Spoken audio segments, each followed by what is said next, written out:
Movie की शुरुआत में हम बहुत सारे एस्ट्रॉइड्स को देखते हैं जो पृथ्वी की तरफ तेजी से बढ़ रहे हैं, जिसके टकराते ही पृथ्वी पूरी तरह से खत्म हो जाएगी। इससे बचने के लिए सभी देश एक साथ आकर यूएनएमएस नाम का एक ऑपरेशन कर रहे हैं, जिसे चीन की सरकार लीड कर रही होती है।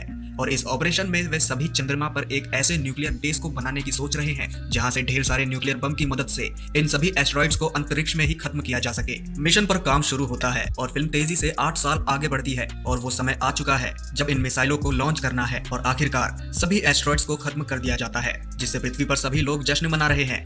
मिसाइल लॉन्च के बाद कमांडर जिंग अपने टीम के साथ मून स्टेशन पर वापस लौटती हैं, जहां पर सभी लोग उनका स्वागत करते हैं, जिनमें डुगू भी मौजूद है जो कमांडर जिंग को बहुत ज्यादा पसंद करता है, लेकिन वो उसके आलसीपन के कारण उसे डांट कर वहां से चली जाती है। जिसके बाद डुगू अपने कमरे में चला आता है और कमांडर को इम्प्रेस करने की नए नए तरीके सोचने लगता है। तभी ये पता चलता है कि न्यूक्लियर विस्फोट में हुए एस्ट्रॉइड के कुछ टुकड़े इसी मून स्टेशन की तरफ तेजी से आ रहे हैं, जो 30 मिनट में इस जगह से टकरा जाएगा। कमांडर जिंग तुरंत सभी को यहाँ से निकलकर रॉकेट की तरफ जाने का आदेश देती है, लेकिन डुगू अपने विचारों में खोया हुआ था और जब तक उसे होश आता वो देखता है कि सभी रॉकेट इस जगह को छोड़कर ऊपर जा चुके हैं, लेकिन आखिरी रॉकेट में कमांडर जिंग अभी भी उसका इंतजार कर रही है। डुगू स्पेस रोवर की मदद से तेजी से उसकी तरफ बढ़ता है, लेकिन रास्ते में काफी बड़ा गड्ढा आ जाता है जिसे वो पार नहीं कर पाता और उसका एक्सीडेंट हो जाता है। अब कुछ ही मिनट में एस्ट्रॉइड इस जगह से टकराने वाले थे, इसलिए कमांडर जिंग डुगू के बिना ही उस रॉकेट को उड़ाने के लिए मजबूर हो जाती है। और जब डुगू उस गड्ढे से बाहर आता है तो वो देखता है कि सभी रॉकेट उसे छोड़कर जा चुके हैं और तभी एस्ट्रॉइड की बारिश होती है जो वहां पर मौजूद हर चीज को नष्ट कर देती है। वो उन पत्थरों से बचने के लिए इधर उधर भागने लगता है, लेकिन तभी एक बड़ा टुकड़ा जमीन से टकराता है और इस विस्फोट में वो काफी ऊपर हवा में उड़ जाता है और गिरकर बेहोश हो जाता है। लेकिन वो सभी इस बात से अनजान थे कि एक और बहुत बड़ा एस्ट्रॉइड पृथ्वी से टकराने वाला है। कुछ देर बाद डुगू को होश आता है और वो अपने साथियों पर चिल्लाना शुरू कर देता है कि उन्होंने उसका इंतजार तक नहीं किया। तभी उसे भी ये पता चल जाता है कि एक एस्ट्रॉइड पृथ्वी से टकराने वाला है, जिसके कुछ ही समय बाद एक तेज धमाके और रोशनी के साथ पृथ्वी पर विस्फोट होता है, जिससे पृथ्वी एक आग का गोला बन जाती है। ये देखकर डुगू काफी निराश हो जाता है, जिसके बाद वो वापस उसी बेस में जाकर पृथ्वी पर संपर्क करने की कोशिश करता है, लेकिन उसे कोई जवाब नहीं मिलता। कई दिन बीत जाते हैं, लेकिन पृथ्वी से कोई भी सिग्नल रिसीव नहीं हो रहा था, जिससे डुगू को लगता है कि वो एकमात्र इंसान है जो इस ब्रह्मांड में जिंदा बचा हुआ है। यहाँ हम देखते हैं कि इस बेस में डुगू के पास इतना खाना है कि वो इसे 80 सालों तक आराम से खा सकता है। अकेलापन डुगू को बिल्कुल पागल कर रहा होता है, इसलिए वो एक दिन अपने कमांडर जिंग के कमरे में जाने का फैसला करता है, जहां जाकर वो महसूस करता है कि जिंग उसके आसपास ही है। वो उसका एक फोटो लेकर उसके साथ डिनर करने लगता है, लेकिन उसे बिल्कुल भी अंदाजा नहीं था कि पृथ्वी पर कुछ लोग उसकी इस हरकत को देख रहे हैं। ये वो लोग थे जो भूमिगत सुरंग में जाकर अपनी जान बचाने में कामयाब हो गए थे, लेकिन एस्ट्रॉइड ने उनके सभी संचार तंत्र को बर्बाद कर दिया था, जिसके कारण वो सभी डुगू से बात नहीं कर सकते थे। तभी प्रेसिडेंट कमांडर को कहते हैं कि तुम डुगू के इस वीडियो को न्यूज चैनल में दिखा दो, जिससे उन लोगों में एक नई उम्मीद पैदा हो सके जो इस घटना में जिंदा बच गए हैं। वो लोग देख सकें कि कैसे एक आदमी चंद्रमा पर अकेला जिंदगी जी रहा है। लेकिन कमांडर ये कहते हुए मना कर देती है कि डुगू वहां काफी खुशी से अपनी जिंदगी जी रहा है, जहां उसे खाने की भी कोई कमी नहीं है, और हमें ऐसे लोगों की कहानी दिखानी चाहिए जो सचमुच जिंदा रहने के लिए काफी मुश्किल हालात में भी सरवाइव कर रहे हो। दूसरी तरफ डुगू को उस बेस में एक फटा हुआ खाने का पैकेट दिखता है, जिसे देखकर वो चौंक जाता है क्योंकि वो पैकेट उसने नहीं खोला था। तभी उसे सामने स्टोर रूम में कुछ आवाज सुनाई दे रही है। आगे जाने पर उसे एक लड़की की परछाई दिखाई देती है, जिसे देखकर वो काफी खुश हो जाता है और पृथ्वी पर फिर से इंसानियत को जिंदा करने का सपना देखने लगता है। वो उसके साथ फ्लर्ट करने की भी कोशिश करता है, लेकिन जैसे ही वो आगे जाता है तो वो चौंक जाता है क्योंकि वो परछाई एक कंगारू की है जिसका नाम कॉन्ग है और वो नॉर्मल कंगारू से साइज में काफी बड़ा होता है, जिसे एक एक्सपेरिमेंट के लिए इस बेस पर लाया गया था। डुगू एक फावड़े से उसे डराकर उस स्टोर रूम से भगाने की कोशिश करता है क्योंकि वो उसके स्टोर खाने को खा रहा था। उसे डुगू की इन हरकतों से काफी गुस्सा आ जाता है और वो उसका फावड़ा लेकर ऐसे मोड़ देता है जैसे कि वो किसी कागज का बना हो, जिसके बाद वो डुगू की काफी पिटाई भी करता है। मार खाने के बाद डुगू उस कंगारू को इम्प्रेस करने के लिए एक फीमेल कंगारू का भेष बनाकर उसके पास जाता है। कॉन्ग उसे देखकर काफी खुश भी हो जाता है और उत्तेजित होकर उसके साथ कोहैबिट यानी सहवास करने की कोशिश करने लगता है, जिसके कारण उसका ड्रेस नीचे गिर जाता है। और जब उस कंगारू को सच्चाई का पता चलता है तो वो गुस्से में डुगू को जोरदार लात मारता है, जिससे डुगू कुछ दूर जाकर गिरता है। हर बार मार खाने के बाद भी डुगू हार नहीं मानता और आखिर में वो एक गैटलिंग गन को बाहर निकालता है जो प्लास्टिक की बुलेट को फायर करती है। वो कॉन्ग के ऊपर अंधाधुंध फायरिंग कर देता है, जिससे कॉन्ग को पीछे हटने पर मजबूर होना पड़ता है। लेकिन थोड़ी देर बाद कॉन्ग लड़ने के लिए वापस आता है और वो उसे पकड़ लेता है और उन दोनों में काफी लड़ाई होती है। इस लड़ाई में वो दोनों नीचे गिर जाते हैं और तभी डुगू देखता है कि पृथ्वी से कुछ सिग्नल आ रहा है। उसके मन में एक उम्मीद जागती है कि पृथ्वी पर मानवता अभी भी जिंदा है, लेकिन वो बिल्कुल गलत सोच रहा था क्योंकि वो सिग्नल कंगारू की पूंछ के कारण आया था जो गलती से उस तार में टकरा गई थी। वो काफी इमोशनल होकर कॉन्ग को बताता है कि हम सभी एक बार फिर अपनी दुनिया में वापस जाएंगे, लेकिन वो उसकी बातों को नजरअंदाज कर एक बार फिर से उसे थप्पड़ मारकर नीचे गिरा देता है। चंद्रमा पर रहते रहते डुगू को 200 दिन बीत जाते हैं और वो कंगारू के साथ जीना भी सीख लेता है और साथ ही वो एक ऐसी योजना भी बनाता है जिसकी मदद से वो पृथ्वी पर वापस जा सके। वो इसके लिए मिशन अपोलो 18 द्वारा छोड़े गए स्पेसशिप की मदद से पास के स्पेस स्टेशन तक जाना चाहता है और वहां से पृथ्वी पर जाने के लिए एस्केप पॉड का इस्तेमाल करना चाहता है। और फिर एक दिन डुगू और कॉन्ग उस स्पेसशिप को लाने के लिए निकल पड़ते हैं और वो दोनों उसे लाने में कामयाब भी हो जाते हैं। लेकिन रिपेयर करते समय डुगू को ये बात पता चलती है कि ये स्पेसशिप सिर्फ 20 पाउंड वजन को ही उठा सकता है और ये समस्या तभी हल होगी जब ये स्पेसशिप में दूसरा प्रोपल्शन सिस्टम लगाया जाएगा। किस्मत से ऐसा ही प्रोपल्शन सिस्टम एक न्यूक्लियर वेपन में लगा हुआ है जो इसी चंद्रमा पर मौजूद है और डुगू से वापस लाने का फैसला करता है। वो जरूरत की चीजों को अपने स्पेस रोवर में रखकर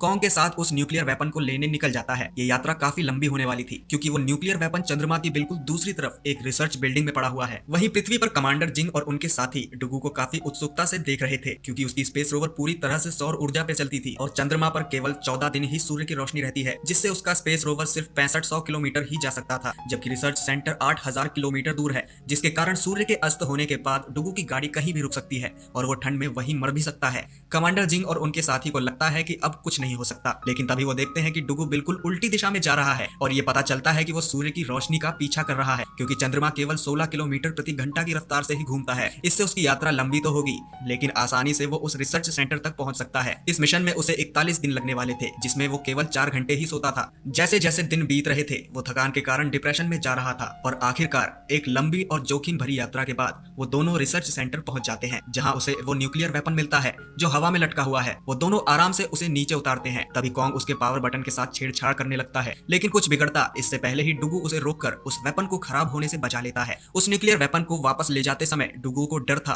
कि कहीं कॉन्ग फिर से कोई गलती ना कर दे जिससे ये मिशन फेल हो जाए, इसलिए वो उसे गाड़ी के पीछे एक वैगन में बंद कर देता है और खुद को एंटरटेन करने के लिए तेज आवाज में गाना सुनने लगता है। बदकिस्मती से कुछ समय बाद वो वैगन ट्रक से अलग हो जाती है और डुगू को इस बारे में कोई एहसास तक नहीं होता। सैकड़ों किलोमीटर आगे जाने के बाद डुगू को पता चलता है कि उसकी गलती के कारण कॉन्ग कहीं पीछे छूट चुका है। अब उसके पास दो ही ऑप्शन है, यदि वो कॉन्ग को लेने के लिए वापस जाता है तो वो धूप खो देगा जिसके कारण उसकी गाड़ी काम करना बंद कर देगी, लेकिन अगर वो नहीं जाता है तो कॉन्ग वहीं जमकर मर जाएगा। थोड़ी देर सोचने के बाद डुगू अपनी स्पेस रोवर को उल्टा मोड़कर उसकी तरफ जाने लगता है और कॉन्ग को वापस लाने का फैसला करता है। उल्टी दिशा में घंटों यात्रा करने के बाद आखिरकार वो उस तक पहुंच ही जाता है। डुगू को वहां देखकर कंगारू काफी भावुक होकर एक पिल्ले की तरह उसे चाटने लगता है और फिर दोनों बेस की तरफ निकल पड़ते हैं। इस दौरान डुगू सोता भी नहीं है क्योंकि सूरज तेजी से उसकी गाड़ी से दूर जा रहा था। काफी कोशिश के बाद भी वो सूरज से दूर हो जाता है और आखिरकार अब उसके पास सिर्फ कुछ ही बैटरी बची हुई है जिसकी मदद से वो आगे जा सकता है। वो गाड़ी के हिट मशीन को भी बंद कर देता है जिससे बिजली की कम खपत हो और अंत में गाड़ी बेस से 55 किलोमीटर पीछे रुक जाती है, जिससे अब उन लोगों का बचना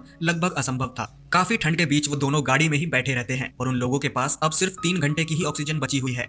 अंत में डुगू हार मानकर गाड़ी से बाहर आ जाता है और अपनी मौत का इंतजार करने लगता है। तभी वो देखता है कि कंगारू मिरर के रिफ्लेक्शन की तरफ आकर्षित होकर भाग रहा है, जिसे देखकर उसके मन में एक योजना आती है और वो जल्दी से गाड़ी के दरवाजों को बाहर निकालकर उसे एक स्लेज में बदल देता है और एक रस्सी की मदद से उसे उस कंगारू में बांध देता है और फिर उसके सामने फ्लैशलाइट जलाता है। ये योजना काम कर जाती है और वो सेंटा क्लॉज की तरह चंद्रमा की सतह पर दौड़ने लगता है। थोड़ी देर बाद उन लोगों के सामने एक बड़ा सा गड्ढा आता है, लेकिन वो कॉन्ग को उस पर छलांग लगाने को कहता है और जैसे ही वो हवा में छलांग लगाता है वो अपनी पीठ पर लगे गैस टैंक को खोल देता है, जिससे वो बड़ी आसानी से उस गड्ढे को पार कर जाते हैं। आखिरकार वो दोनों न्यूक्लियर वेपन को बेस में लाने में कामयाब हो जाते हैं और पृथ्वी पर वापस जाने की तैयारी करने लगते हैं। लेकिन उसे ये नहीं पता था कि एक और एस्ट्रॉइड पृथ्वी की तरफ तेजी से बढ़ रहा है और तभी डुगू को स्क्रीन पर एक और सिग्नल मिलता है, जो देखकर वो काफी खुश हो जाता है कि पृथ्वी और उसके दोस्त उससे संपर्क कर रहे हैं। लेकिन तभी उसकी नजर उस कंगारू पर पड़ती है जो उन तारों से खेल रहा था जिसके कारण सिग्नल मिल रहे हैं। उसे एहसास हो जाता है कि पिछली बार भी ये सिग्नल इसी कारण आए थे। ये जानकर वो काफी निराश हो जाता है कि उसके सिवा इस दुनिया में कोई भी इंसान जिंदा नहीं है। वो पृथ्वी पर जाने की उम्मीद तक खो देता है और मिशन को खत्म करने का फैसला करता है। पृथ्वी पर कमांडर जिंग और उसके दोस्त डुगू से संपर्क करने का फैसला करते हैं और इसके लिए वो सभी एक जगह इकट्ठा होते हैं और सामूहिक रूप से हाथों में फ्लैशलाइट लिए चंद्रमा की तरफ चमकाते हैं। इस संकेत को देखकर डुगू के आंखों में आंसू आ जाते हैं कि वो अकेला नहीं है। फिर वो अपने रिसीवर को ठीक करता है जिससे वो अपने दोस्तों से बात कर सके।